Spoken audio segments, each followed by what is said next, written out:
خلق کے سرور شافعِ محشر صلی اللہ علیہ وسلم صلی اللہ مستورات پڑھیے بلند آواز سے درود پاک مل کے پڑھے بچیوں کے ساتھ.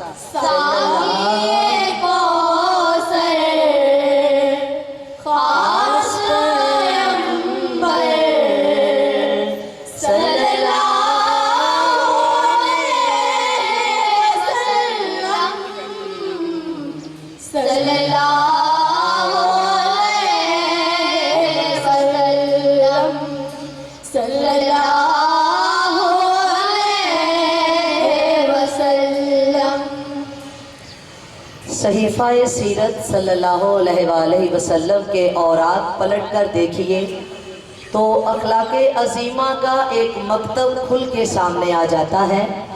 وہ مربی و معلم قول و عمل کے ایسے فصیح پیکر تھے کہ ان کی تعلیم اور صحبت کا فیضان خوشبو بن کے اڑا اور تمام عالمین کو معطر کر دیا. اخلاق فاضلہ کے مختلف پہلوؤں پر روشنی ڈالنے کے لیے میں دعوت اظہار خیال دیتی ہوں شعبہ اسلامیات سے منسلک محترمہ حافظہ نرگس پرویز کو. وہ آئیں اور آپ کے قلوب و اذہان کو ذکر خیر الورا سے منور و مزین فرمائیں. محترمہ مس حافظہ نرگس پرویز.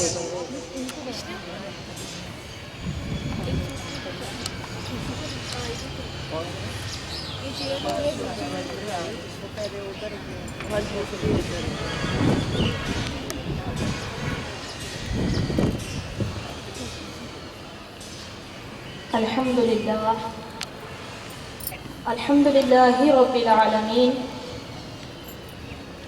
والصلاة والسلام على سید الانبیاء والمرسلین.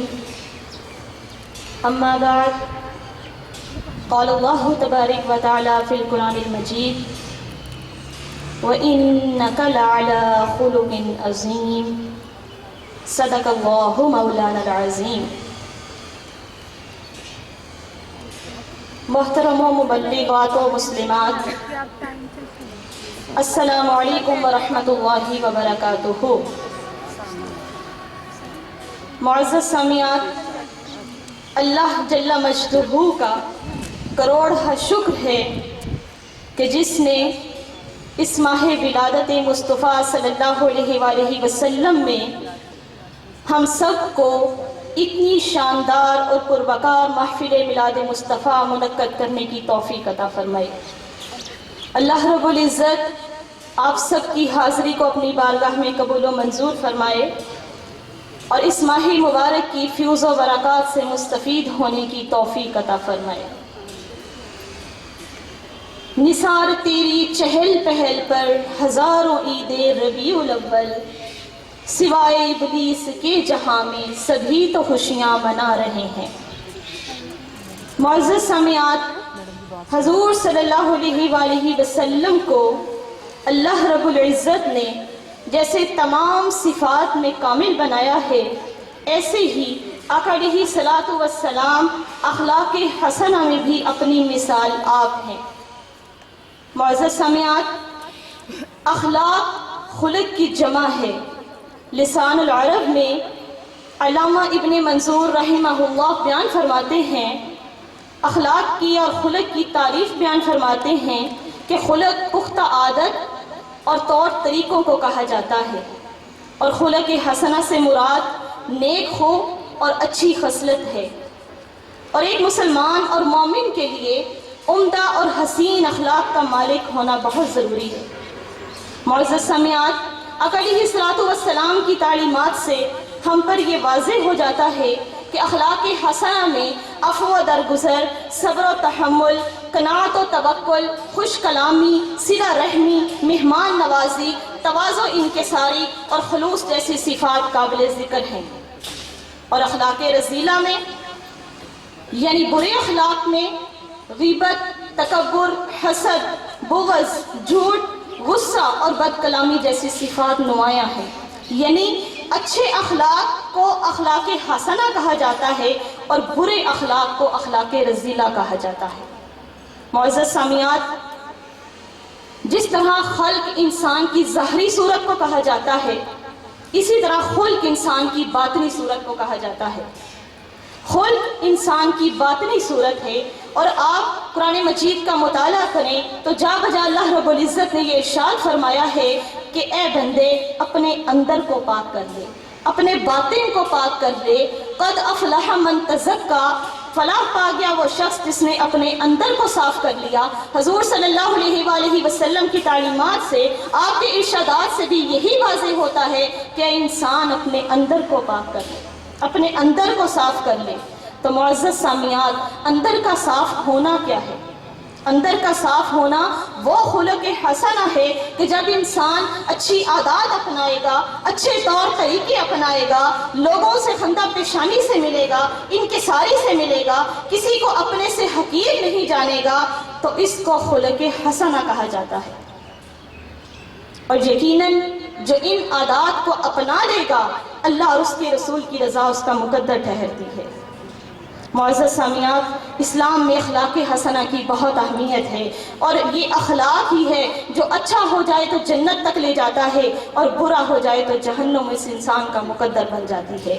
میرے آقا علیہ الصلوۃ والسلام نے اپنے اخلاق سے یہ ثابت کر دیا کہ میرے نبی جیسا کسی کا اخلاق نہیں ہے۔ میرے آقا علیہ الصلوۃ والسلام نے اپنے اخلاق حسنہ کی بدولت تڑپتی انسانیت کی غمگساری کی ہے۔ حضور صلی اللہ علیہ وآلہ وسلم نے اپنے ازلی اور ابدی دشمنوں کو پتھروں کے بدلے میں پھولوں کا تحفہ پیش کر کے نفرت کے اندھیروں میں محبت اور پیار کی شمع روشن کی ہے۔ میرے آقا علیہ الصلوۃ والسلام نے اپنے اخلاق کریمانہ سے بغض و عداوت کے بیج کو جڑ سے اکھاڑ کر اخوت و محبت کی فضا قائم کر دی ہے۔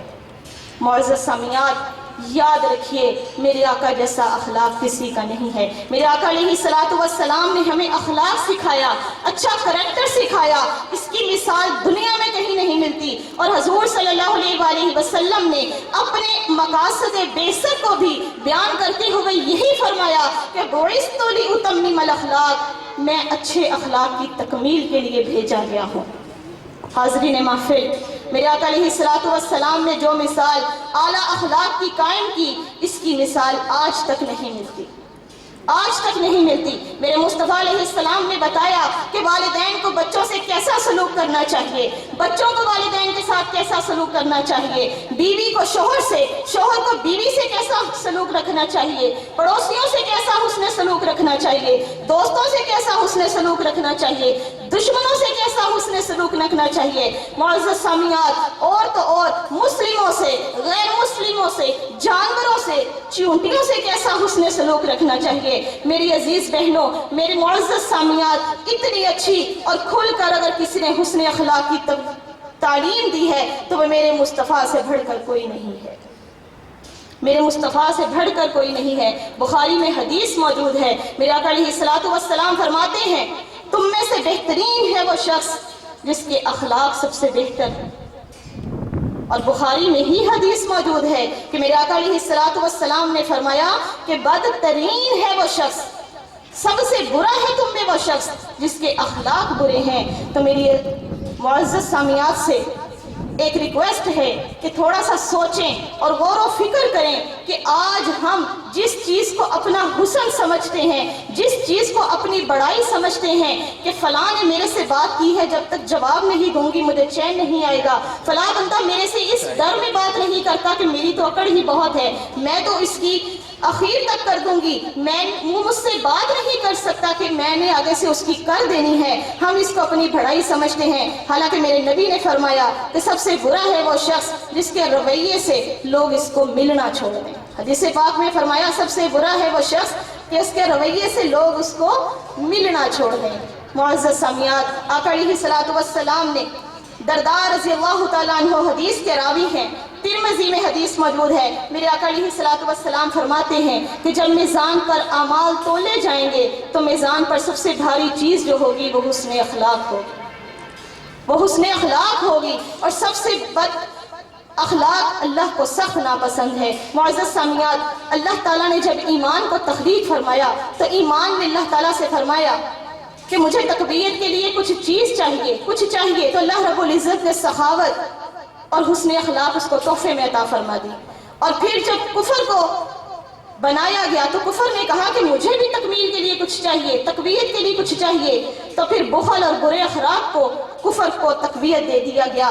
تو میں معزز سامعات، پتہ یہ چلا کہ ایمان والے کی طاقت حسن اخلاق ہے اور بے ایمان اور شر پھیلانے والے کی طاقت بد اخلاقی ہے۔